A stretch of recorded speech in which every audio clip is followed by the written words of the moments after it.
platforms. And understanding these types of content helps content creators select the right format for the right audience. So it's actually very important for the content creators to look at the right channel that they will use for their content.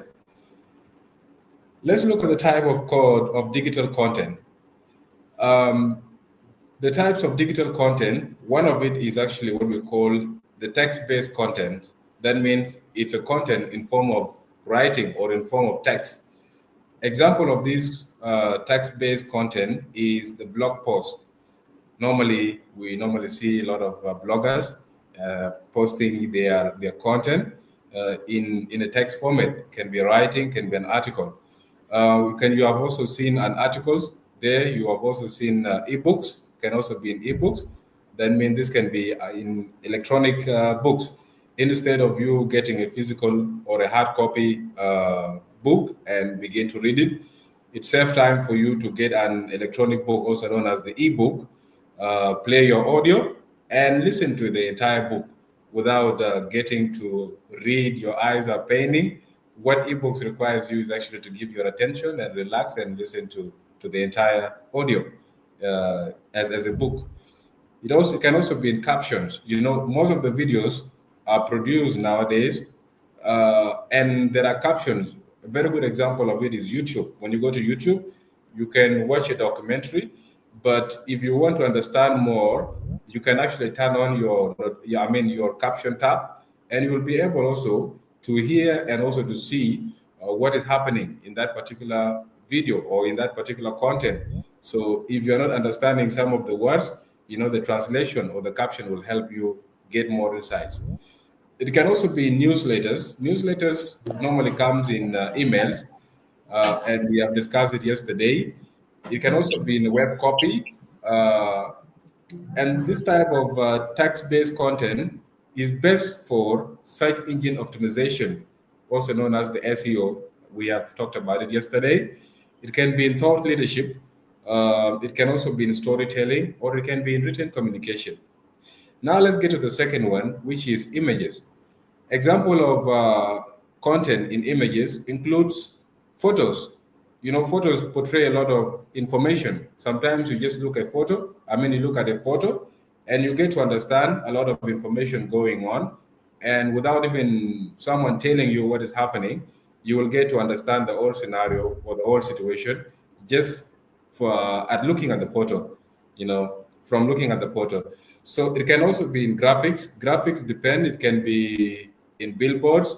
It can be in infographics. It can be in any other form of graphics. It can also be memes. Most of us nowadays have dived into making or creating or posting memes just for our engagement and to reconnect with our followers or our friends online. So it can be memes. You can post a picture that is containing a lot of funny information, and yes, your audience will look at the picture and then they get to understand what is happening without you saying anything. It can also be in branded visuals. Branded visuals also, you can look at 7 days roundabouts or any other big roundabout in Juba, where they have those big billboards, and the billboards is actually displaying information like not in real time actually, but it's always a display instead of an actual billboard.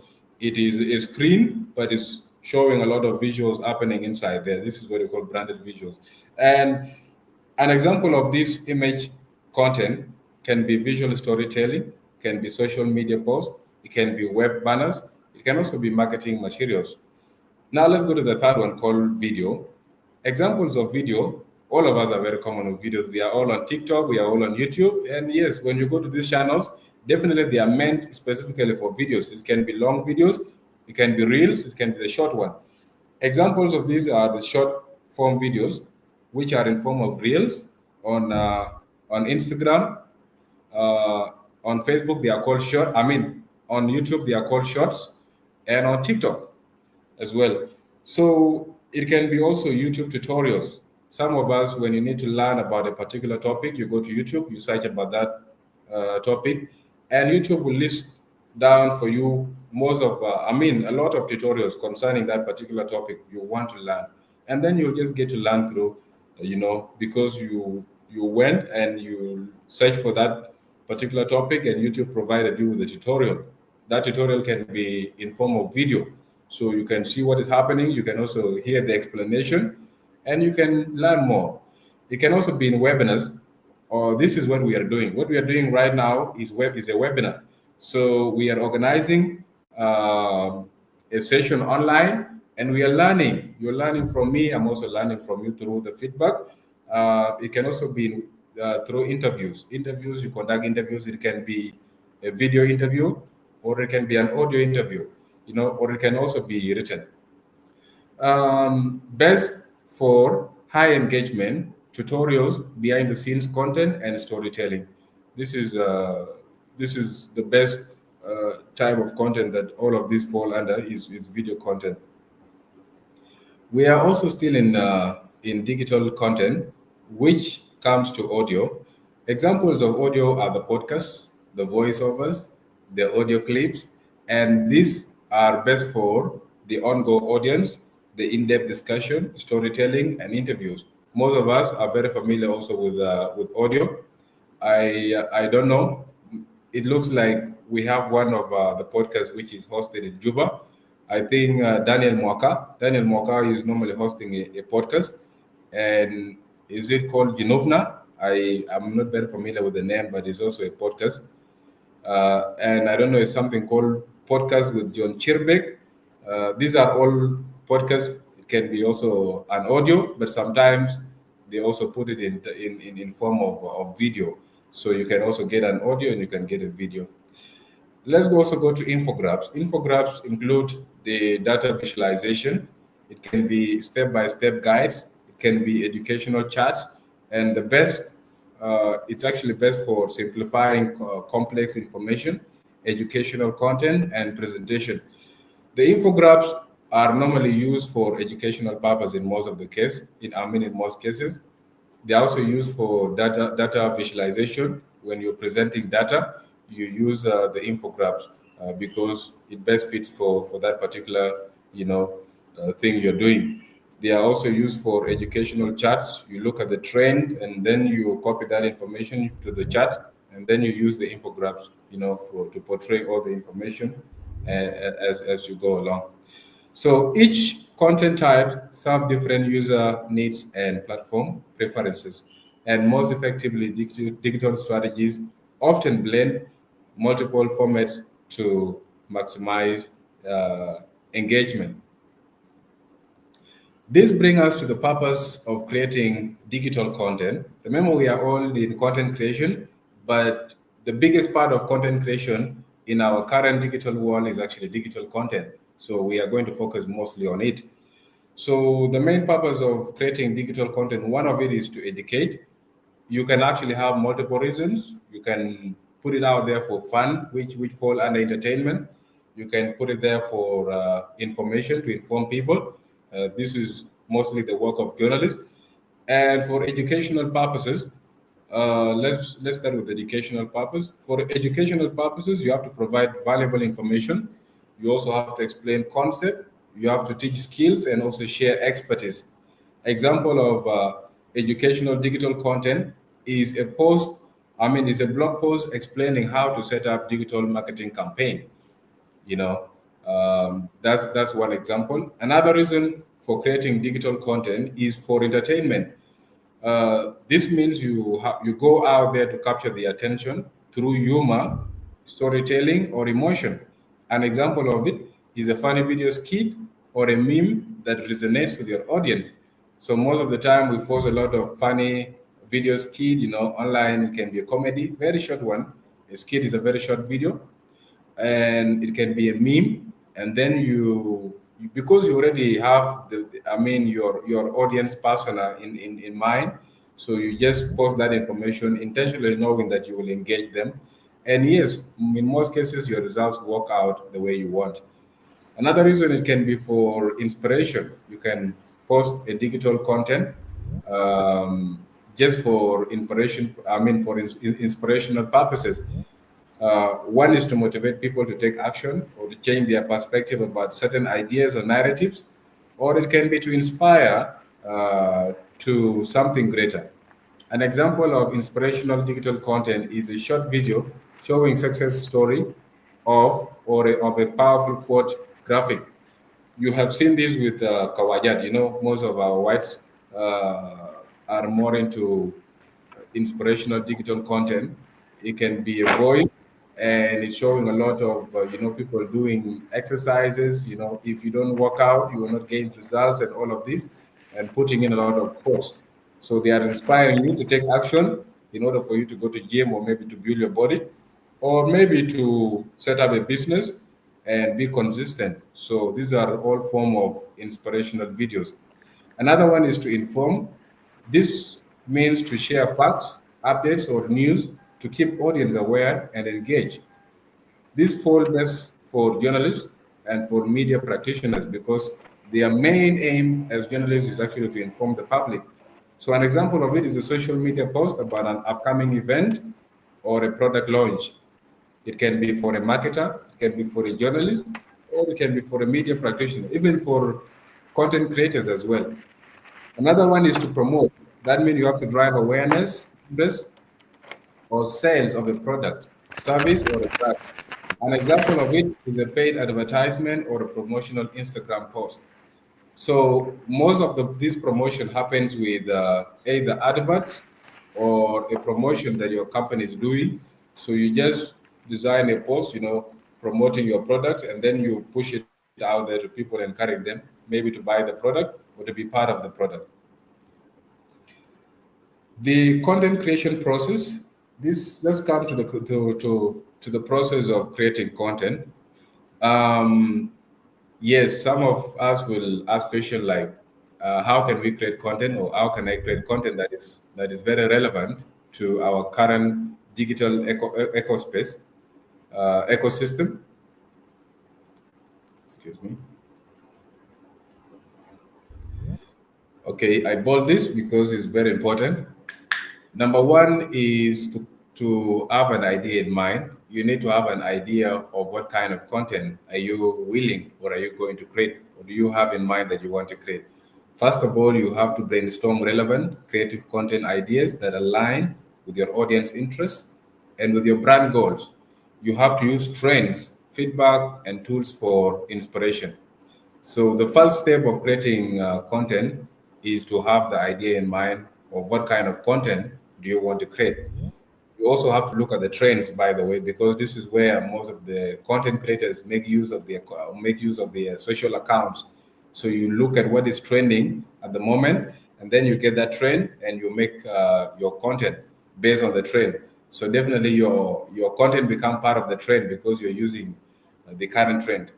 You know, the second thing you need to do is to research and plan.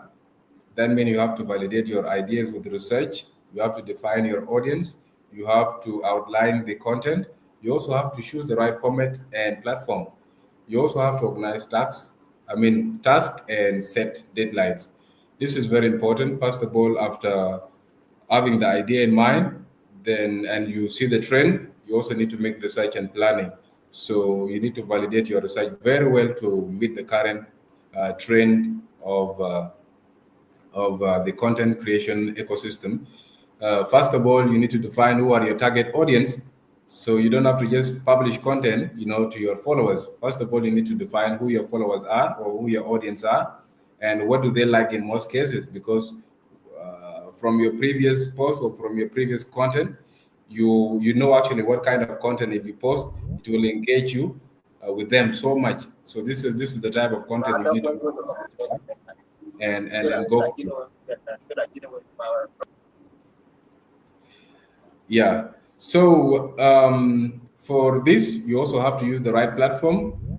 First of all, if you are going to post an article, you don't have to go to Facebook. I mean, you don't have to go to YouTube. You don't have to go to TikTok. Because these platforms are meant for videos. So if you're going there with an article, definitely you're targeting the wrong audience, because the audience of those platforms are only going to enjoy videos. If you're going there with an article, definitely you will not be able to gain the results or actually achieve what you want to achieve. So definitely using the right platform or the format is very important as well. If you're targeting those who are watching videos, you have to use the right platforms. Those of Instagram, you need to use TikTok. You also need to use YouTube. And if you're targeting your audience that are going to read your articles, you also have to publish them on your blogs, on your website, also on your Facebook, even on Twitter, formerly known as, even on X, formerly known as Twitter. Number four is the production. You have to write, you have to film, and you have to design. So create the content with articles, design graphics, or record videos, ensuring it's aligned. It actually has to align perfectly with your brand voice and objectives. Yes. If you're working for MTN, you need to align your writing or your content perfectly with your brand goals, because what are you achieving? Actually, what you are achieving is what you are going to base your content on. But if you're writing or if you're going to focus on a different content and what you're trying to achieve here is contrary different, then your content will not have an impact. Number four is editing and reviewing. You have to polish the content by checking for clarity, grammar, branding consistency, and factual accuracy. You need to also to get feedback and make final adjustment. That means after drafting your content, you also need to check for clarity. You need to see if your content is actually very clear. It has a very clear goal. You also need to check for grammar. If you are unable to detect words by yourself, you can use other you can use other tools like Grammarly. Grammarly will help you, with grammar errors. You can also use ChatGPT for grammar errors to help you.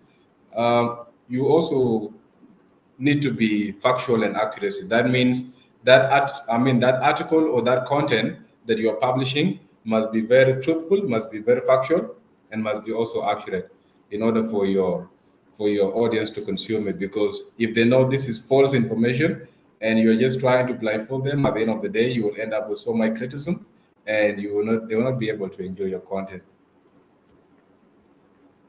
Now, excuse me.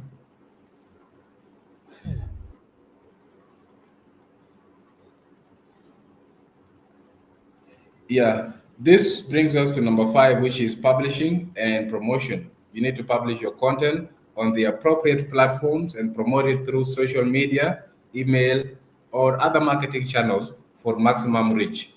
That means after finalizing your article, you have sat down and you realize that everything is all in place. The grammar is okay. It is very accurate. It is also factual. Then you have reached the stage where you need to publish it. That means now the next step is to look for the right channel or the right platform where you're going to publish it. If it's a video, you are likely to publish it on YouTube, on TikTok, or on Instagram. If it's a text you or an article, you are likely to publish it on your website or on your blog or on Facebook. You see, and not just only that. After publication, you need to copy the links to that publication and try to promote it as possible on your other platforms. It can be on TikTok. Yes, you can publish it. You can put your picture there, and you put a very short video and also a link to drive your audience from that particular content to come and be able to enjoy your main content on the right platform. After that, you need to do what they call performance analysis. You need to keep track of your performance. How is your content performing? That means you need to track metrics to evaluate content performance. You need to learn what works, the areas you have identified that need to be improved, and the adjustment and adjust future strategies accordingly. That means after your content has been published, you need to keep track of your metrics, and in order to evaluate your content performance to see if your content is performing well or not. And if it's not performing well, what needs to be done? You need to learn what needs to be done. You also need to identify areas for improvement. And most importantly, That content will help you adjust future strategies accordingly. That means if this content fail, then you will have to improve the next content in order for any future, for future strategies to work well for you. Now, this brings us to the type of content by platform. That means this type of platform have their own content that you need to use. So let's start with Facebook. For Facebook, you can use the stories. We have Facebook stories, by the way. We normally add our pictures to our stories. We put our writings there. What is on our mind? What do you want to write today? Today is Sunday. Most of us are going to write about the Bible quotes or maybe the quotes from the Bible, yes. And live videos are also there. That means some of our colleagues or our friends or even our friends on Facebook now are on Facebook Live. They're live, they might be passing out information or they might just be having an ordinary conversation. So Facebook is used for stories, is also used for live videos, and is used for community posts. Most of us have a community. We have a community on Facebook. It can be your school. You come from a certain school, and then you guys became alumni, so you create a community for that school, and then you begin to engage there. You post about your personal things, or things concerning your school, or even your organization. You know, let's also come to Instagram. For Instagram, you can post reels. Reels are a form of short videos. You can also post carousels. You can also post behind the scenes. That means for Instagram, in most cases, it's not used actually for the final product. The final videos. Final videos are meant to be on YouTube, but for reels and for carousels and behind the scenes are actually published on Instagram. Now YouTube is used for tutorials. You want to learn something that particular topic, you go to YouTube, you search for it, and you'll get a lot of tutorials about that topic and you'll learn more. For blogs also, you can post blogs on YouTube. You can also review products. You look at the product, you have to review it, how is it, and you give them feedback. TikTok is used for trends and is actually a very common. It's actually the common app at the moment in the face of our the digital space. TikTok is taking over all of this platform because it's very engaging. It's also trending. The videos are going viral. So TikTok is used for trends. It's also used for short form educational content. But for now, it's not about educational content. It can be for fun. It can be a comedy. It can be a skit. A lot of things are happening on TikTok. Blogs for articles that you publish on blogs most of the time, or your short things. It can be how-to guides. It can be opinion pieces, or it can be lists. Now, this brings us to the tool we use for content creation. Now, the tools used for content creation are very familiar or are very similar to the tools we mentioned yesterday. Most of them do the same job for for content creation and for digital marketing. But we also have a lot of slight differences. We have slight differences in the app. Canva, we mentioned Canva yesterday. Canva, we use it also in digital marketing for graphics, but also here we use it in content creation to generate graphics, to also generate us posters, and to also help us generate Instagram stories. So Canva does this work very, very perfect. CapCut is a mobile video app. It's used for video editing most of the time, but it's only designed for a phone. That means if you don't have time to sit on your laptop or your computer to do the editing and then transfer that to your phone and publish it, simply you can do the work on your phone. So CapCut is very crucial, especially when you're having a smartphone and you don't have access to a laptop or a PC. It does the short video editing for mobile. The InShot, Adobe Premiere Pro, and Audacity, these are very, very, very, very common, softwares for video editing, with music, with effects, with graphic, with motion graphic. A lot of things are happening there. So one good example Let me show you Adobe Premiere. Adobe Premiere Pro is here, and you have seen this tab down here. This one written PR. This is Adobe Premiere, and this is Adobe Photoshop, and this is Adobe Audition. Audacity is also within my computer, but this is Premiere Pro, and it's a very common app that is used. Not just the app; it's a software. It's a very common software that is used nowadays for video editing, and it does the editing perfectly. Addition to it, you can also use Adobe After Effect to complement Premiere Pro. For After Effect is normally used for slow motion, but they are normally integrated together. Adobe Premiere and After Effect work together. You can link them. So after editing your video in Premiere Pro, you can be able to send it to After Effect to do your motion graphic, to also deal with the slow motion, and send it back for the final export. Yeah, and Grammarly, Hemingway Editor, Google Docs. These are, yeah, Google Docs and ChatGPT are used for writing assistance. So if you want anything to do with writing, you can use Grammarly. Grammarly is used to check your grammar, to where have you gone wrong? Is the grammar okay? Is everything fine in your writing? Do you have any grammatical errors, or do you have any word errors? Grammarly will help you do that best. Same with the Hemingway editor, does that very, very well. Google Docs also does the grammar check automatic from Google. It helps very well. And most importantly, this AI tool called ChatGPT helps very well. You can copy your old text, send it to AI, ChatGPT, and just write a prompt to help you, with the grammar errors, or with any errors in your writing, and it will help you perfectly. For most of the time, ChatGPT does make mistakes, so you must be very careful if you are also more into ChatGPT, because it helps you simplify your work, but you also don't have to depend on it, because you need to do most of the editing by yourself. You need to check it because you are a human. Uh, Finally, to Notion and Buffer. These tools are used for content planning and organization. For these tools are actually very common for Notion and Buffer. You can have all your apps in one place, your social media apps or your social media accounts in one place, and you can do content scheduling.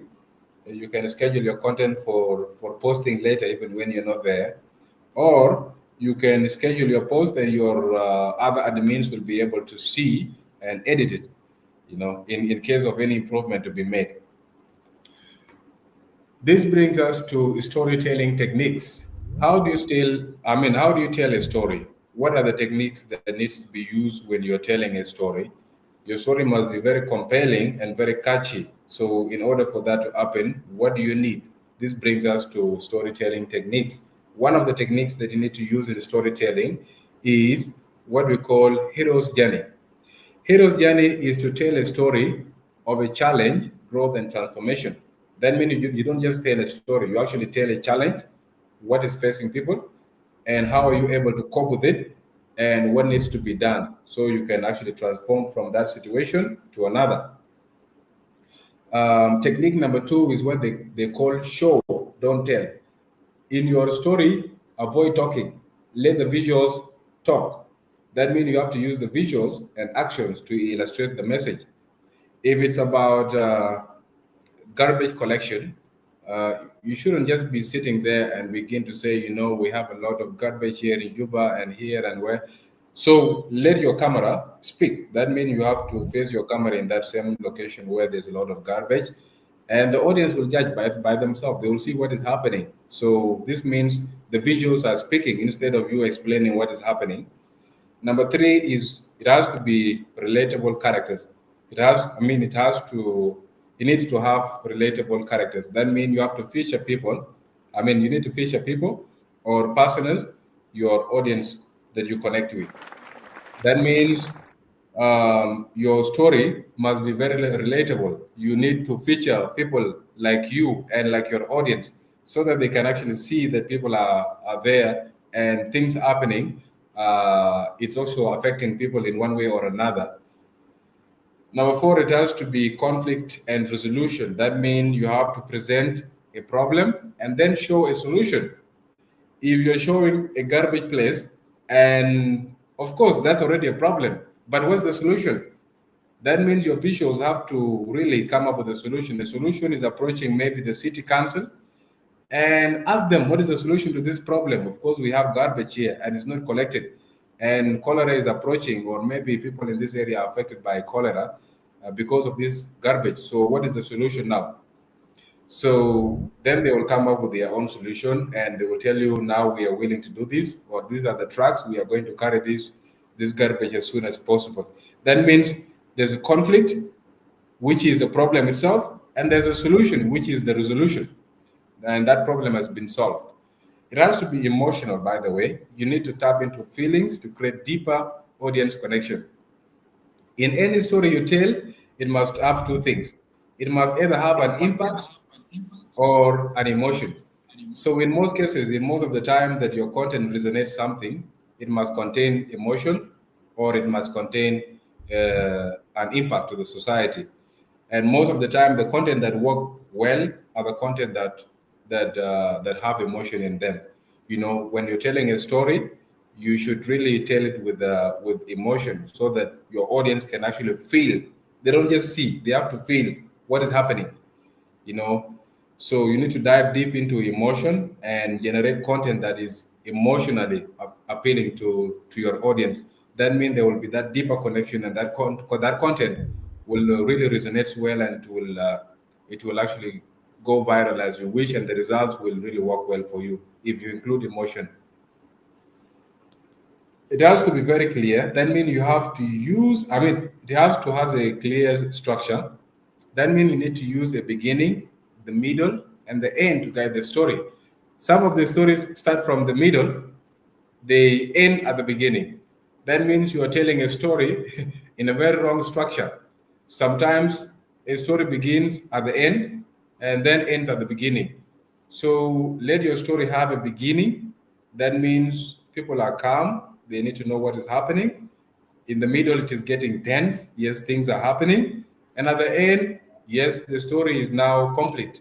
That means you need to use the stages. The stages is beginning, the middle, and the end to guide the story. Your story has to be very authentic.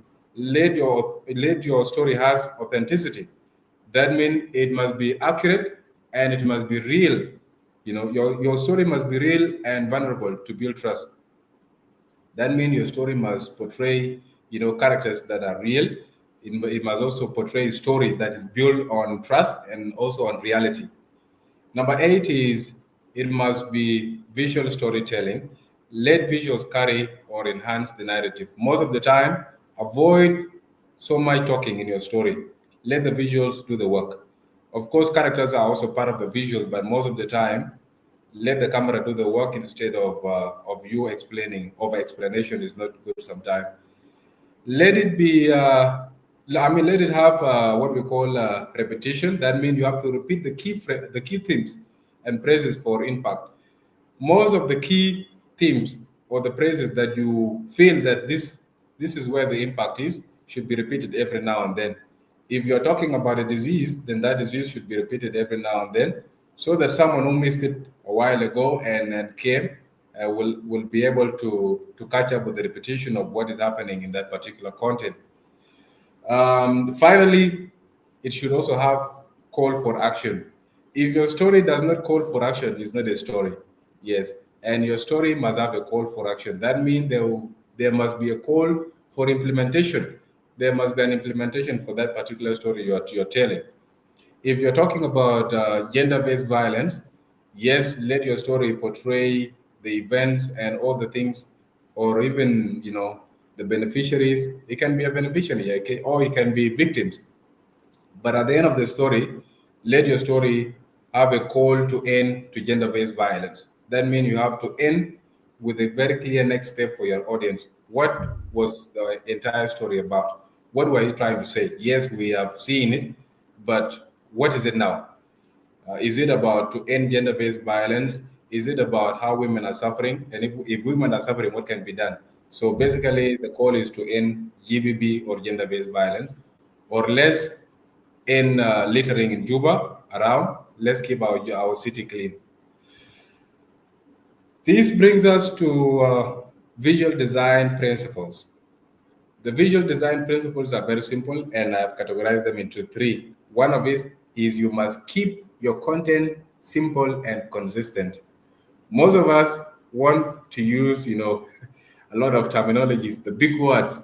You need to use those big words so that your audience know that yes, you are at some level of civilization, but know that the people that this content is going to are going to, they might not be your level. So, in order for inclusivity, make your content very simple and consistent. If you're also writing an article, or let your article also have a lot of simple wording. You need to write your article in a simple word, in a very, very simple and understanding way, that everyone that in order, even if it's a primary ed student and they are able to have access to read your article, they will be able to understand what is your article saying, because you have not used, a lot of complicated words that needs research and a lot of all of this. You also need to use the brand colors and fonts. In videos, you need to use fonts. In also in writings, you need to use fonts. An example of it is our presentation now. You have seen me with the heading. You know, the heading is visual design principles. I have to change the color in order. These are the fonts, and I have to use different font. For my case, I use Arial. And I have to make the font size bigger so you can be able to see that this is actually the topic, and these are the subtopic. And this is the explanation down. So you need to use high quality visuals as well. That means let your content be high quality as possible. The basic video content creation, one of it, how you can create your basic videos. The basic video content creation techniques. You need to come up with story writing. First of all, you need to have your script. That means if you want to have any content, especially a video content, even an audio content, even any type of content, you need to come up with a script. An idea is always in your mind, but the idea comes to reality when it is written down. That means the idea is all in this. Is actually all in the script. You need to have the script writing basics. This includes introduction. It also includes body, and also includes CTA. CTA is call to action. That means you need to have the introduction, the body, and the call to action. That means what is your content trying to say at the end. The call to action is the ending part of it. Uh, you need to have you need to shoot with a smartphone. This is for the basics, but for the experts, I explained before, you can use these apps like Adobe Premiere Pro. You can use Premiere Pro among others. Sorry, let me take you back for a while.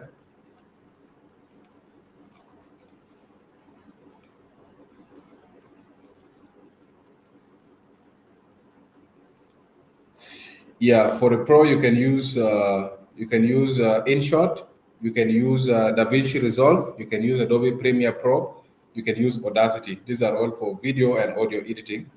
And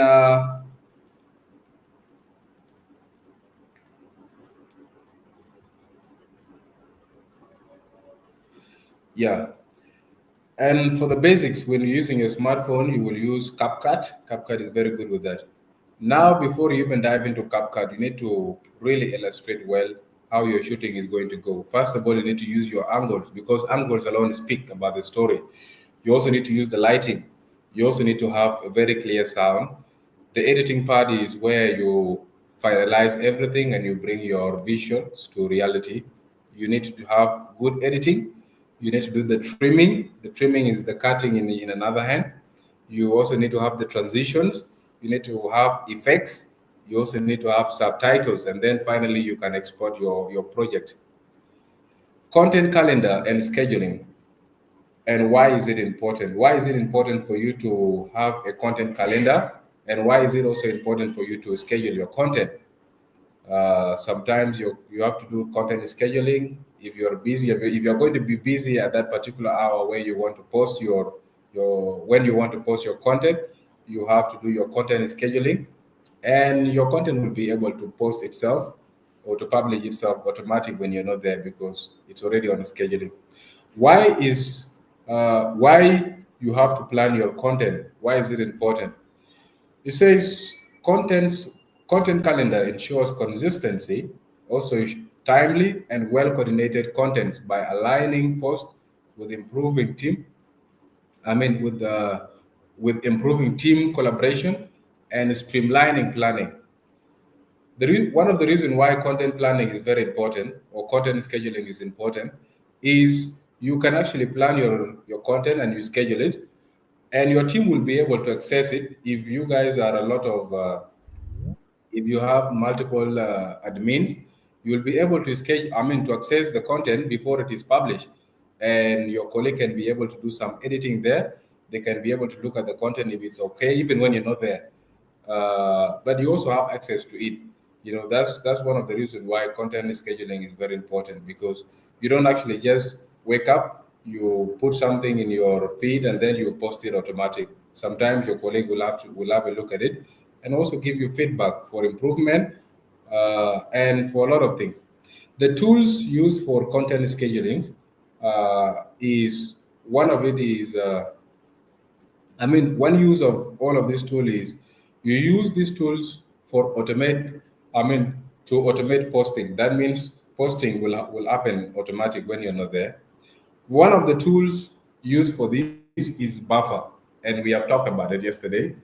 Buffer is a tool that you can use to actually bring together all your social media platform, and you'll be able to do the work. Instead of moving from Facebook to Instagram, from Instagram to Twitter, from Twitter to this, you can be able to put them all in one place, and Buffer does that very well. You can be able also to use another tool called HotSuite. You can be able also to use Later. There's also a tool called Later. It does the content scheduling. It does the posting. You can also use Meta Business Suite, which all of us are very familiar with.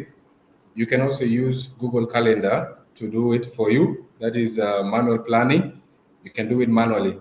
You can also use the Trello, Notion, or Asana for team coordination.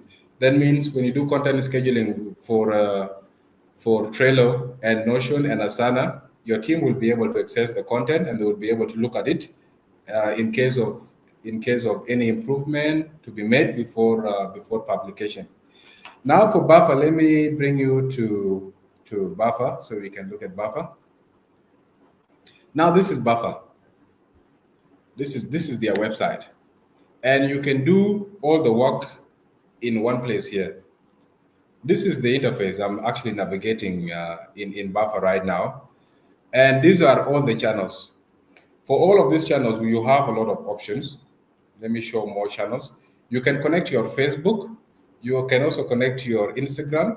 You can also connect to your Twitter. You can connect to your LinkedIn. You can connect to Threads. A lot of it. You can connect to TikTok, Pinterest. You have a lot of options that you can use for this.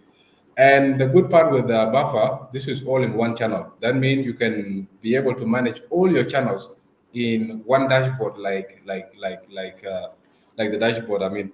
If I can connect to my Facebook right now, if I click this, it will actually take me to Facebook, and I'll be able to log in. If I'm already logged in, it will actually connect to Facebook automatic. And the same thing with Instagram and Twitter. That means if I want to post something here now, if I'm going to create a post, you see, now I cannot be able to create a post, but there's an option for a new post here. If you have connected about three of your social media accounts or handles with Buffer here, and you do posting, the posting will actually happen at the same time in all your social platforms. Unless if you don't want the posting to happen on other platforms, you can actually remove. You can maybe remove for Facebook, and then you post for TikTok. For Twitter and Instagram, and it will be posted at the same time. This is the interface of Buffer. It also has Buffer is not free. It's a 14-day trial. Actually, what I'm using now is a 14-day trial. That means after 14 days, I cannot be able to use Buffer again unless if I subscribe to it. So you have seen connect channels. Now you can connect to your LinkedIn, can connect to your Twitter or X. You can connect to your Facebook, to your TikTok, and you'll be able to manage all of these here in Buffer instead of navigating through Facebook, all of these platforms. Can I Now, add something? yeah, Yeah, so Buffer has a free plan. So you know when you're explaining the channels, right? There are many channels there. yeah, So with the free plan, you can connect up to 3 channels. Let's say, for example, for me, I advise if you're a business, you can use Meta Business Suite for Facebook and Instagram, and then you can connect Twitter, LinkedIn, and YouTube, or maybe Threads to to to to Buffer. Buffer, because the free plan allows you to connect up to 3 channels. And then you need more channels. That is when now you will have to pay. Yeah, yeah, sure. Yes. Yeah. Yeah, Thank you. yeah. Thank you for that input, Bida. You already seen it's always a 14-day trial, and Bida put it very clear. The trial normally allows you to only connect three accounts. That means you can check out Instagram and Facebook, because Instagram and Facebook business, I mean Meta Business Suite does that free of charge without any subscription. That means you can actually connect up to 3 more accounts. You can connect your X account. You can also connect your LinkedIn and Threads, and you'll be able to do the work for all of these 3 accounts in one place, and for Instagram and Facebook in Meta Business Suite. Thank you, Bida, for that input. Thank you.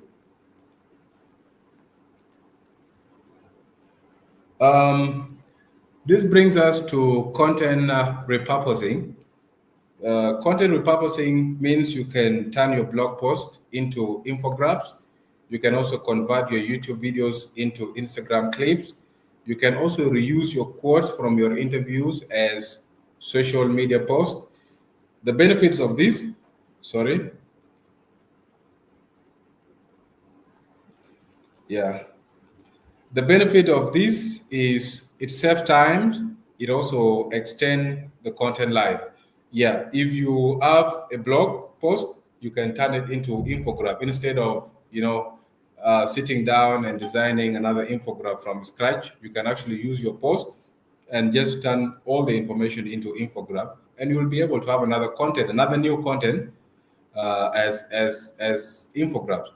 You can also convert your videos, I mean your YouTube videos, into Instagram clips.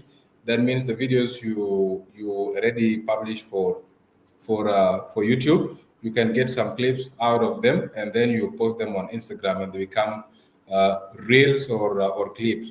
You can also reuse your quotes from your interviews as social media posts. Most of it, you have seen the statement made by most of our politicians when they are doing interviews.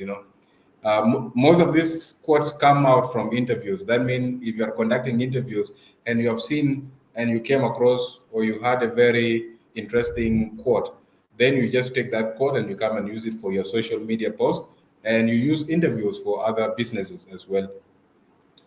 You can you can this brings us again to creating for engagement. That means you can use polls, you can use questionnaires, and you can also use challenges as well. You can respond to comments and messages. You can also feature your audience contribution, and you can encourage sharing and tagging. In order for you to have a very interactive engagement, you can use polls, put out the polls and let people have their opinions and their ideas.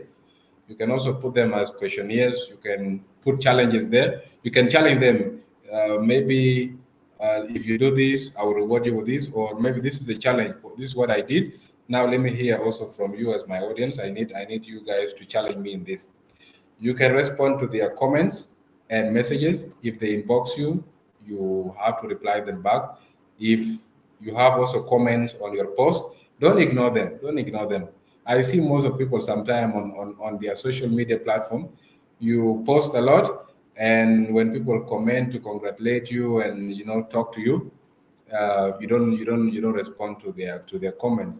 If you want some sort of engagement, you really need to reply to their comments. Also, Facebook algorithm or social media algorithm works very well when you are very engaging with your followers or with your audience. It actually helps your content to be pushed further to a lot of people because you're willing to engage with more people.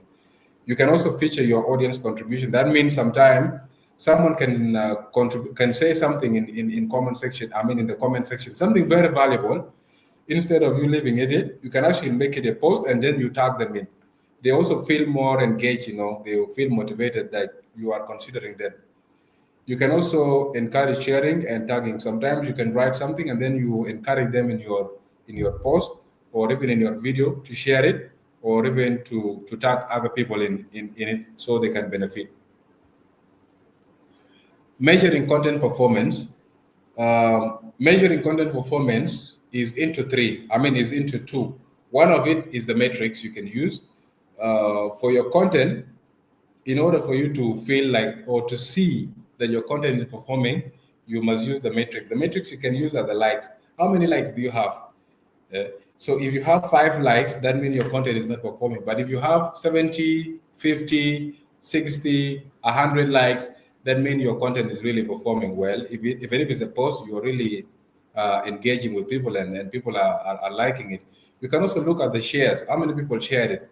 One person shared it. Yes, it's also a lot of engagement. There's engagement if someone shared it, even if it's one person. You can see how many people saved your post. They saved it for later. Maybe they might be afraid that your post will get lost, so they saved it so later they can be able to get back to the post, and maybe they don't have time to read it now, but they see it's something of value to them, so they just save it and then later they'll get back to your post and be able to read it. You can also see this from your comments and how many people your post have reached. So these metrics normally works well with Facebook Insights. Facebook Insights help you very well to look at how many people your post have reached, the comment, and those who saved it, those who liked it. You also have in Instagram Insights, and a lot of other tools that I've mentioned before work well with tracking your content performance. Learning from high and low quality performing content. That means if your content is performing very high, you need to learn that you are really generating a very valuable content. That means you need to keep doing that kind of content. If your content is also not performing well, that means you need to learn from it. What do you need to improve? Or maybe this kind of content is not likable to your audience. That means you need to change the angle of your content. The common mistakes to avoid. One of the mistakes you need to avoid when you're a content creator is inconsistency in tune and branding. That means today you post, and then you again post next week, and then you post next month. You are not consistent, and your brand will never grow. Or you as a content creator, you will never grow if you are not consistent in posting. Posting also helps the algorithm to help you push your content to as many people as possible. If your account is not posting every now and then, trust me, for those of most of people don't actually have their Facebook accounts or their social media account, and they don't post most of the time. They can go for up to 6 months without posting. Those people, when they post once like this, sometimes you come across their post and the post was actually posted 5 hours ago and nobody liked it, because your account has been down for some long time, and the algorithm at some point assumed that your account was dormant, so it never pushed it to as many people as possible. But when you're very consistent and you're very interactive with your audience, trust me, your account will reach as many people as possible, and you will have a lot of metrics in your content. Number two is not knowing your audience. Not knowing who you're targeting most of the time is a problem, because you need to look at those you're targeting and then you post based on your target. You also need to post without value. That means everything you put online there should not have value. Some things are actually meant to make fun. Some things are actually meant uh, to some people actually post randomly, and this is a very big mistake, and they don't realize that, because if you're posting without value, people will ignore your post, and nobody will like it. If you're a content creator, you must be very careful. You must have value. If you're posting for engagement, then you have to put out a lot of funny stuff there. But if you just say you want to just keep posting and you don't know what you're even posting, then it's a mistake in content creation. You must know what you are posting, because it's going out to a lot of people, and you know, a lot, you might not know. People actually assume you with the way you post. If you post a lot of useless stuff, they might assume you, this guy has no program, and maybe that is how he is in his real life, and yeah, they will just begin, judging you out of blue without knowing who you really are. Also, ignoring analytics is also another critical problem. You don't have to ignore it. For every post you make as a content creator, you need to look at your analytics. Analyze that post and see how is it performing. Is it performing well? And if it's not, then where's the problem? Where have you gone wrong? You need to have you need to analyze your post. Now we come to the final tips for content creators. Number one is to be consistent. Be very consistent and post something that has value. Yes, it's also important. If you are also very consistent, if you're posting every now and then, but you are not giving value, it's also a very big problem. One of it is to stay connected with the trends. Look at the trends. Where are the trends? What is trending today in Juba, or what is trending in South Sudan, or what is even trending in East Africa? And look at that trend and make use of it, make advantage of it as a content creator. Create something concerning that trend, and you will go viral. You also have to be very authentic and original. That means be real, be who you are and be original. Yes, and do your thing. You also have to practice regularly and seek feedback. Post your content every day and seek feedback from your audience, or even from other experts. You have to reach out to people. Yes, can you review my content? How is it? What do you feel that I need to improve in my content, and how am I performing at the moment? Get to learn from their feedback. If they tell you this and that, because most of the feedbacks are very similar. If you are getting similar feedback from people, that means there's a problem and you need to improve on that particular feedback. You also need to balance your creativity and strategy. Yes, be very, very, very creative. Posting alone is not actually going is not going to do anything, because if you just keep posting and you're not creative enough, I'm telling you, you will not go viral. In our today's world, people like entertainment. People actually entertain a lot. That means if you are going to be a content creator, you either have to be very funny, or you either have to be posting things that are somehow informative and also somehow very, very funny. You need to mix it with fun so you can engage people. You also need to have a strategy. You have to strategize your your content creation, make it more of a fun, and see who you're targeting, and also have a strategy in mind of what you want to achieve.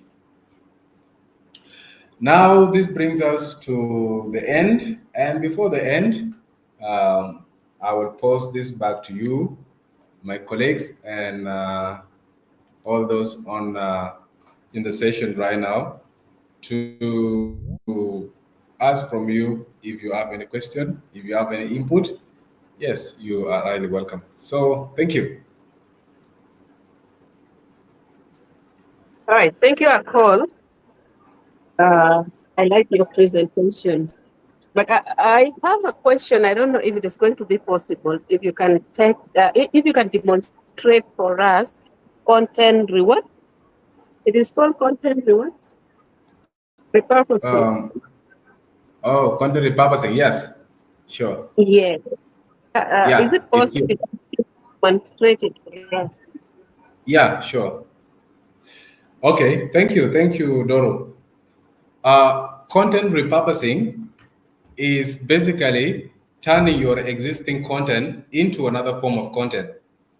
You already have content that you publish already, But now, instead of starting another content from scratch, you use that particular existing content to create another content in form of another type of content.